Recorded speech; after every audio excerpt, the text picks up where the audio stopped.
India times news channel देख रहे आप सभी दर्शकों का बहुत बहुत स्वागत है। मैं हूं रमनदीप कौर। इस वक्त की बड़ी खबर आ रही है प्रयागराज से। क्या है पूरा मामला, देखने के लिए बने रहिए हमारे साथ। बाहुबली पूर्व सांसद अतीक अहमद से कब्जा मुक्त कराई गई जमीन पर बने फ्लैटों की कराई गई आज लॉटरी के माध्यम से 76 फ्लैट को किया गया आवंटन। रिजर्वेशन का पालन करते हुए हर कैटेगरी को मिला फ्लैट। एससी में दिव्यांग कैटेगरी में और शांति देवी को पहला फ्लैट आवंटित हुआ है। वहीं फ्लैट का आवंटन होने पर शांति देवी ने पीएम मोदी सीएम योगी को जताया आभार। शांति देवी को फ्लैट मिलने के बाद भावुक हो उठी। उनका कहना था अब तक किराए के मकान में रह रही थी और अब अपना घर है और जीवन में उनके लिए ये दिन बहुत ही खास है। ऐसे में आज लॉटरी माध्यम से 76 फ्लैट को आवंटित कर दिया गया और जल्द ही सीएम योगी इसकी चाबी लोगों को सौंपेंगे। योगी मोदी जी को बहुत बहुत सरकार को नमस्कार और बहुत बहुत धन्यवाद उनको, जो मुझ जैसे गरीब को सहारा दिए हैं, आशियाना दिए हैं सर। बहुत बहुत दिल से मैं खुश हूँ कि मैं बयान नहीं कर सकती उनके बारे में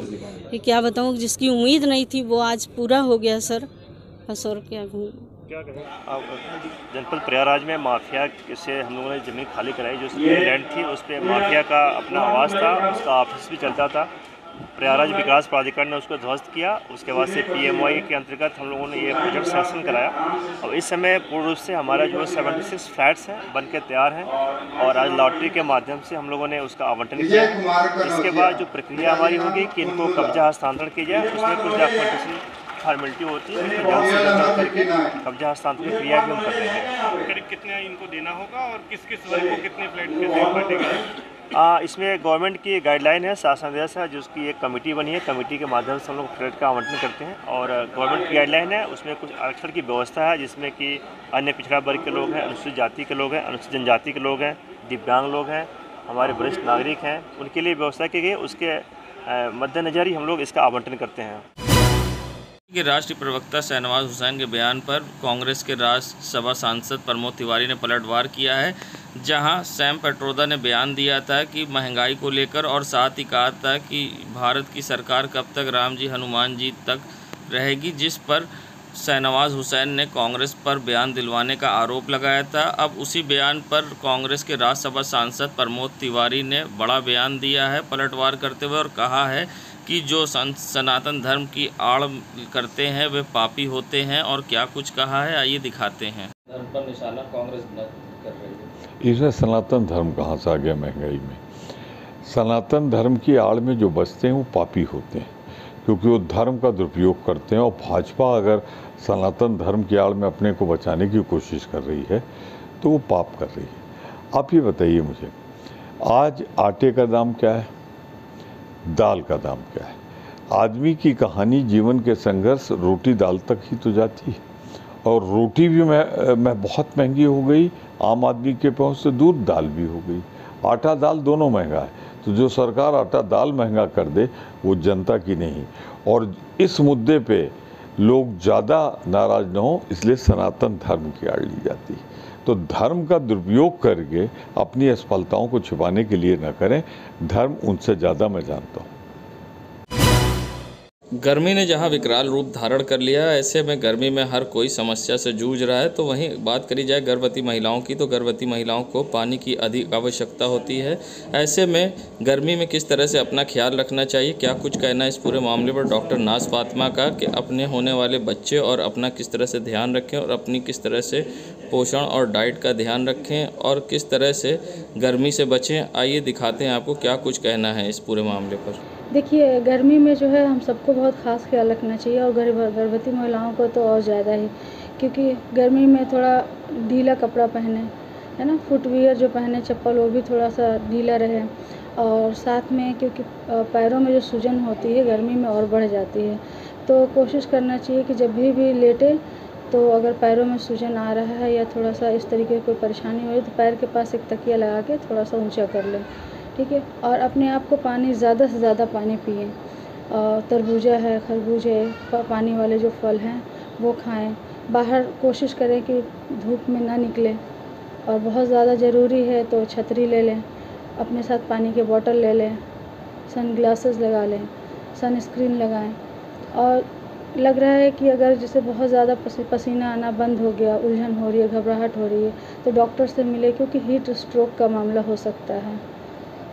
तब इसमें ज़्यादातर चीज़ें जो होती है डिहाइड्रेशन का मामला होता है, पानी की आपकी बॉडी में कमी होती है, तो अपने आप को भरपूर हाइड्रेट रखे रहा करें, है ना। आप शरबत भी बना के पी सकते हैं, साथ में पानी 2-3 लीटर पीजिए, कम से कम 3 लीटर। पौष्टिक आहार लेना चाहिए। जितना हो सके हरी साग सब्जी लें, है ना। गर्मी में मसाले वाली चीज़ें थोड़ी अवॉइड करें, क्योंकि अपच का शिकायत होता है वैसे भी जब प्रेगनेंसी होती है तो। और जितने सीजनल फल फ्रूट हैं अच्छे से उसको खाए पिएं। लगातार छोटे बच्चों में आंखों की रोशनी में हो रही कमी और आंखों में इस तरह की समस्याओं के पीछे क्या कारण है, इसमें क्या कुछ कहना है डॉक्टर अभिषेक का। किस तरह से नए बच्चों में मोबाइल के कारण आंखों की रोशनी में कमी आ रही है और किस तरह से उनका ख्याल रखना चाहिए, किस तरह से उनको पौष्टिक आहार देना चाहिए, आइए दिखाते हैं। देखिए, ये बहुत ही अच्छा क्वेश्चन आपने पूछा। जैसे कि आजकल आपने देखा होगा हर घरों में मोबाइल है। जब से मोबाइल का प्रचलन बढ़ा है, छोटे बच्चों को माँ बाप अगर बिज़ी हैं तो छोटे बच्चों को चुप कराने के लिए मोबाइल दे देते हैं, जिससे वो काफ़ी टाइम तक गेम देखते रहते हैं, या जो भी समझदार बच्चे हैं वो उससे स्टडी कर रहे हैं। तो बहुत टाइम तक बच्चों में देखा गया है कि बहुत, और अभी रिसर्च के दौरान भी पाया गया है कि बहुत टाइम तक अगर बच्चे मोबाइल में यूज़ कर रहे हैं या गेम देख रहे हैं या पढ़ाई कर रहे हैं तो उससे उनके विज़न भी लॉस हो रही है, प्लस उनकी आँखों में स्क्विंट की प्रॉब्लम हो रही है, जिसे हम भैंगापन कहते हैं, जिसको आँख में तिरछापन हो जाता है। तो इसलिए हमें मोबाइल को अवॉइड करना चाहिए और कोशिश करना चाहिए कि हम ज़्यादा से ज़्यादा मोबाइल को अवॉइड करें। लेकिन जो भी अगर स्टडी कर रहे हैं तो उनको तो भाई पढ़ना ही है, तो उसके लिए blue cart anti refractive coating का चश्मा आता है जो अल्ट्रावायलेट रेस को रिफ्लेक्ट कर देता है, इसलिए हमें उस चश्मे को लगा करके पढ़ाई करनी चाहिए। देखिए, हाँ जी, बहुत अच्छा क्वेश्चन है। पोषक आहार, देखिए पौष्टिक आहार देना चाहिए, दूध, अंडे, सारी चीज़ें विटामिन्स वाली, अंकुरित चने, गाजर, सैलेड, अच्छी चीज़ों का सेवन करना चाहिए और मौसमी सीजनली फल खिलाना चाहिए। नगरी प्रयागराज, जहां सोने चांदी के बढ़े हुए दाम ने लोगों की मुश्किलों के साथ सर्राफे व्यापारियों की मुश्किल बढ़ा दी है। जहां सोने का दाम प्रति 10 ग्राम 61,600 तो चांदी का दाम जहां 72,800 रुपए किलो है। ऐसे में अब बिक्री पर जहां समस्या उत्पन्न हुई है तो वहीं नोट 2000 की बंदी होने के बाद अब व्यापारियों की और समस्या बढ़ गई है। अब नोट लेने में उन्हें सोचना पड़ता है। और क्या कुछ कहना इस पूरे मामले पर ज्वेलर एसोसिएशन के प्रेसिडेंट दिनेश सिंह का, आइए दिखाते हैं। चांदी का भाव बढ़े होने के कारण से मार्केट में थोड़ा बहुत तो परिवर्तन आया ही हुआ है और हम लोगों को भी उम्मीद थी कि लगन के पहले भाव घट जाएगा, लेकिन इस समय सोने का भाव 61,600 रुपये चल रहा है। चांदी का रेट चल रहा है 72,800 रुपये किलो। दाम बढ़ने से काफ़ी व्यापार में असर पड़ा है। हाँ, परेशानियाँ तो हो ही रही हैं। कुछ तो 2,000 रुपये के मैटर भी से भी परेशानियाँ हो रही है। बहुत से दुकानदार जो हैं 2,000 की नोट नहीं ले रहे हैं।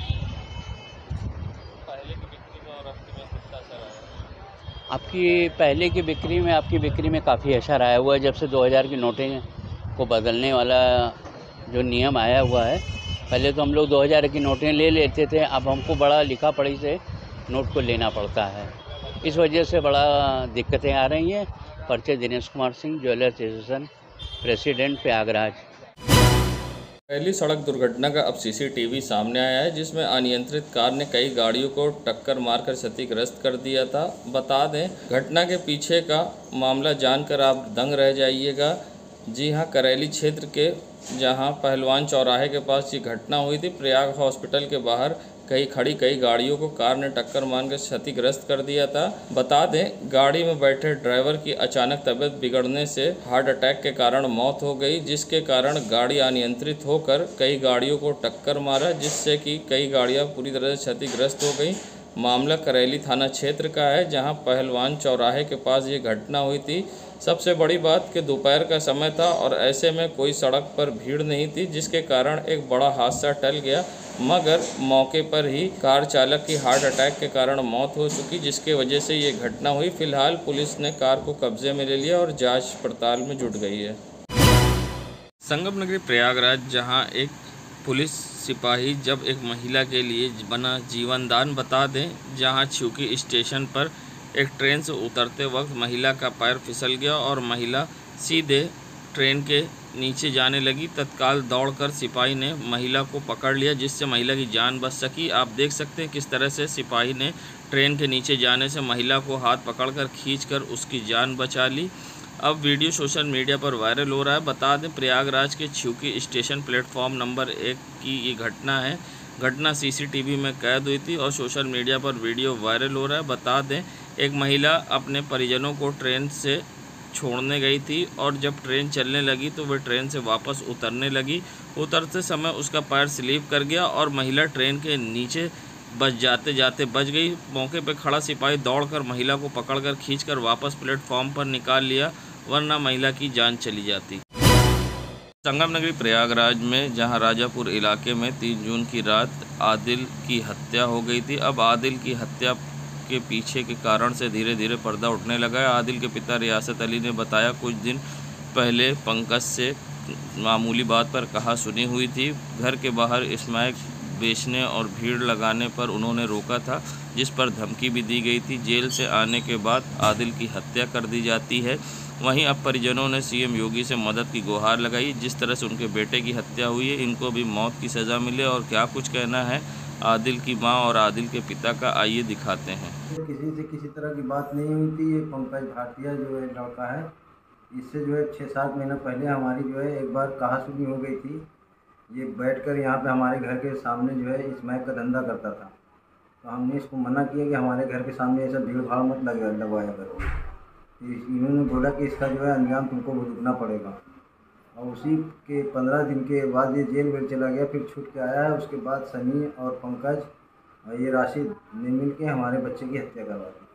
सरकार से बस मैं यही मांग करता हूँ कि हमारे बच्चे, निर्दोष बच्चे की जिस तरह हत्या की गई है, उसी तरह से इन लोगों को भी जो है सजा दी जाए। ना चाहते हैं कि हमारे बच्चे का जिसे कत्ल किया गया है, वैसे ही हम भी इंसाफ चाहते हैं। हम भी योगी सरकार से बस इतना चाहते हैं कि जैसे योगी सरकार कहते हैं कि खून के बदला खून में होना चाहिए, तो हम भी उसकी बस मौत चाहते हैं। हम एक हाउस वाइफ हैं, हम बहुत गरीब हैं। हमारा बच्चा कमाता था, खाता था। हम लोग बहुत गरीबी से, हमारे आदमी हम लोग का घर का पूरा नहीं कर पाते थे। वही बच्चा था हमारा सहारा। बस हम योगी सरकार से बस यही इतना चाहते हैं कि हमको इंसाफ मिलना चाहिए। आपका? हमारा नाम है सबना। देश दुनिया की खबरों के लिए world media times news channel को सब्सक्राइब करें।